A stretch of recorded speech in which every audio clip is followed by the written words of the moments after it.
Tonight, we're hearing from an RPD officer who was shot in the head while on duty more than 15 years ago.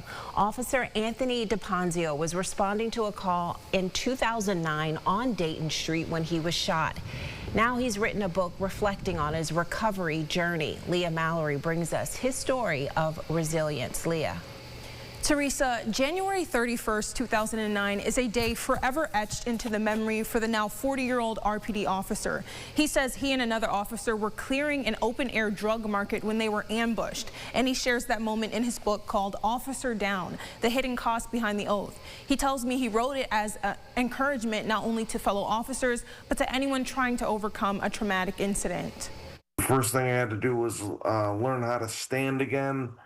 And that was a very, very painful experience. And then from there was walking and just learning how to get around and maneuver and deal with daily tasks one-handed. DiPonzio says he was just 23 years old when he was shot in the head while on duty. The incident paralyzed his left arm and part of his left leg, but he says it didn't stop him from working. He returned to duty 2 years later. I had a drive and a desire to get better and to go back. This is the job that I wanted my whole life, and once I achieved it, I didn't want to give it up that quickly. He says he started writing a book during his recovery journey as therapy for himself, but stopped. I put it down for a good 10 years. It was just really difficult to focus on and work on and relive. Years later, he'd resume and finish writing, compelled by a shooting in December 2025 that left 3 of his colleagues wounded. It brought me right back to my own shooting and the thoughts of being in the hospital and just the drive wanting to get out and continue with life.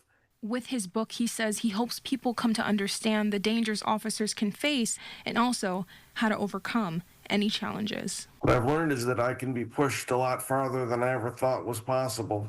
And I think that's true of each and every one of us. It doesn't matter what happens in your life.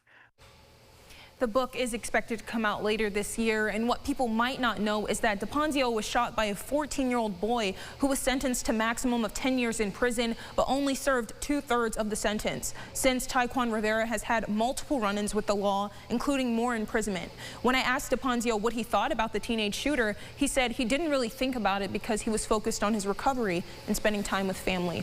In studio, Leah Mallory, News 8.